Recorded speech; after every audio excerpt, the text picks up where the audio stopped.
ओम नमः शिवाय। हर हर महादेव। आप सभी का मेरे सत्य सनातन धर्म चैनल में स्वागत है। दर्शकों, आज की इस वीडियो में हम आपको बताने वाले हैं, गणेश जी की कथा सुनाने वाले हैं।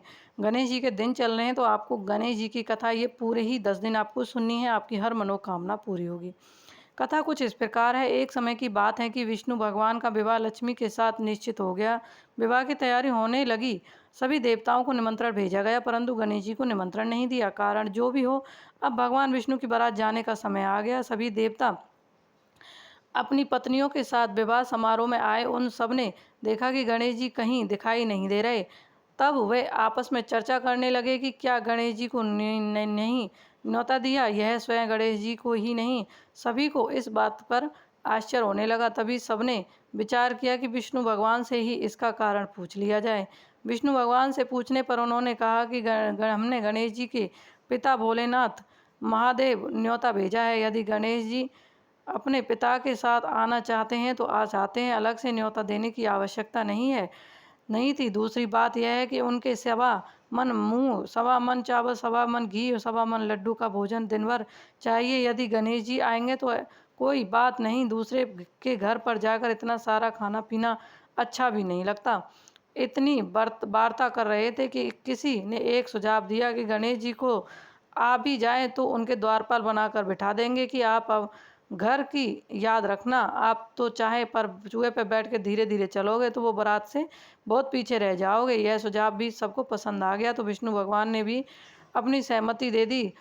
होना होना क्या था कि इतने में गणेश जी वहां आ पहुंचे और उन्होंने समझा बुझाकर घर की रखवाली करने बिठा दिया। बारात चली दी। नारद जी ने देखा कि गणेश जी तो दरवाजे पर ही बैठे हुए हैं, तो वह गणेश जी के पास गए और रुकने का कारण पूछा। गणेश जी कहने लगे, विष्णु भगवान ने मेरा बहुत अपमान किया है। नारद जी ने कहा कि आप अपनी मूषक सेना को आगे भेज दें तो वह रास्ता खुद देंगे। जिसको उनके वाहन धरती में धंस जाएंगे तब आपको सम्मान पूर्वक बुलाएंगे। अब तो गणेश जी ने अपनी मूषक सेना जल्दी से आगे भेज दी और सेना ने जमीन पोली पर जब बारात वहां से निकली तो रथों के पहिए धरती में धंस गए। लाख कोशिश करें परंतु पहिए निकले नहीं। सभी ने अपने अपने उपाय किए परंतु पहिए तो निकले ही नहीं, बल्कि जगह जगह से टूट गए। किसी को समझ में नहीं आ रहा था कि अब क्या किया जाए।